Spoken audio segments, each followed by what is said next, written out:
Hello guys, I'm Hamza, and today I'm going to explain the access modifiers.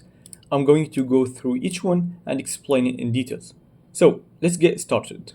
So first we got the public method. The public method, as it says, it's public. So every class can access it.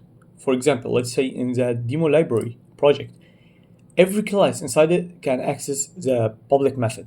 Okay? So if you wanted to access the public method from outside this project, you can easily just reference to this project and call the method. So let's see how can we call it. So we go to program and we can make an instance of that class. So it's called access modifiers. So we go access modifiers. Okay. Let's say, for example, modifier and new. Okay, that's great. So now we can just easy write modifier, okay, and call that public method. As you can see here, equal get cache, get hash, sorry, get type toString. It's every object method. So here is our method, which is public method.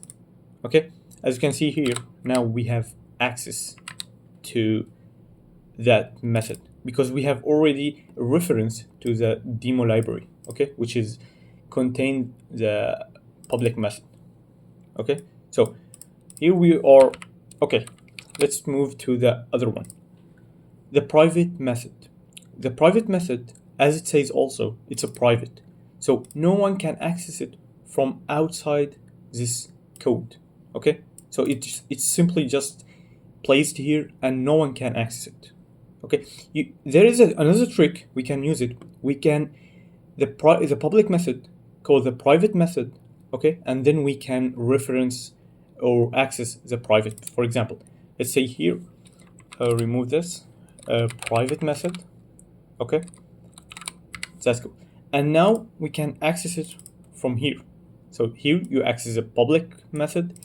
After that, the public method accesses the private method. Okay, I think that's clear. So let's just remove this.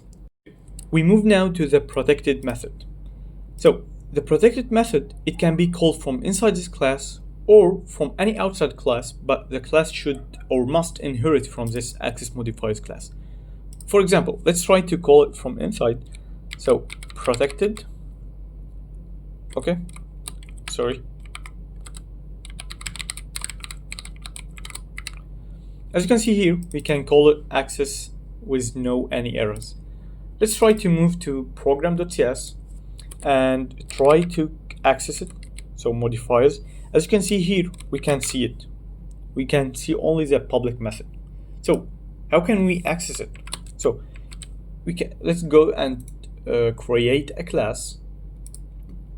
Let's call it inherit from access modifier.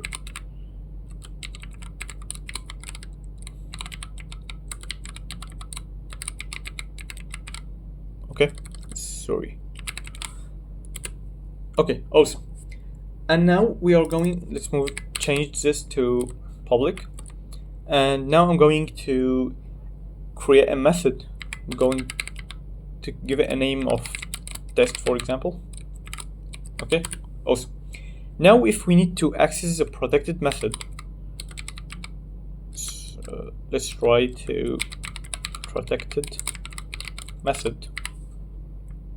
We can't see it. Okay, so how to fix that error? We just need to inherit from the access modifiers class. So access modifiers, okay, and as you can see here, we can access the protected method with no any errors. So here is how you can call the protected method. You can call it from inside or from outside, but the class must inherit from the access modifiers class. Okay, let's move now to the internal method. So the internal method is similar to the private, but instead of calling the internal only inside this class, we're going to call the method inside this assembly or the project.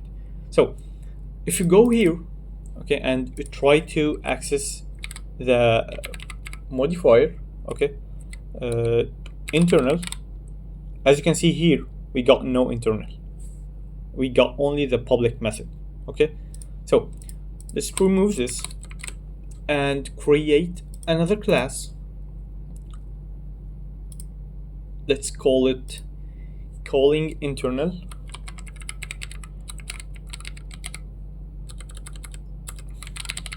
Okay, that's great. And inside it, let's change this to public. And inside it, I'm going to create a method. Let's say private void test. Okay. And let's try to create an instance of that class. Okay. New. Okay, awesome. So now let's try to access the internal method. So we write modifier dot internal method, and boom, we can access the internal method from inside this project, but we can't access it from other project or assembly. Okay, that's awesome. Before the last one, we've got here the protected internal. So we talked before that the protected is accessible only for classes that inherit from this parent class, and the internal is only accessible from classes that are in the same assembly. So let's move to the calling internal, and as you can see here, if we write modifier dot what we call it, I forgot. Okay, we call it protected internal method. Okay, we got again to the calling internal, and let's try to write protected internal method. Okay, as you can see here, we are not inheriting from the demo class or the access modifiers class, sorry. Okay, so let's move to the other part of it, which is the protected. So let's try to move to console, and as you can see here, if we write modifier dot protected, you can see only the public method. So how are we going to fix that? We are going to create a new class.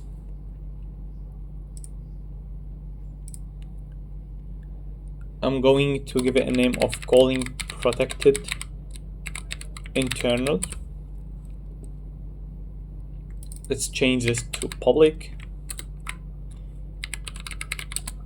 And let's create a method, a private void test. And here we need to inherit from the access modifier. So just write access modifiers, sorry. Okay, we've got an error here. Okay, using demo library. Don't forget to reference to the demo library project or assembly. And now if we write protected internal, you can find it and access the method. So here it comes, the protected internal method. Now we move to the last one, which is private protected. It's a little bit tricky, but let's explain it. So here we've got the private and protected. The private is only accessible within the same class, it's defined. And the protected, it's accessible for any class that inherits from this parent class. So let's try to move to the program and try to access modifier dot private protected. As you can see here, we can't access, or we can't even see it. So let's remove this and let's move to the class that inherits from the access modifier. And here we just write private protected. Okay. As you can see here, we can access the private protected method. So again, the private protected method, it's accessible from inside this class or from any outside class, but it must inherit from the parent class. Okay, I think that's clear enough, and that's it for today. And don't forget to give me a like and subscribe to see more content in the future. So see you later, guys, in a new episode, in a new video, and see you later for now.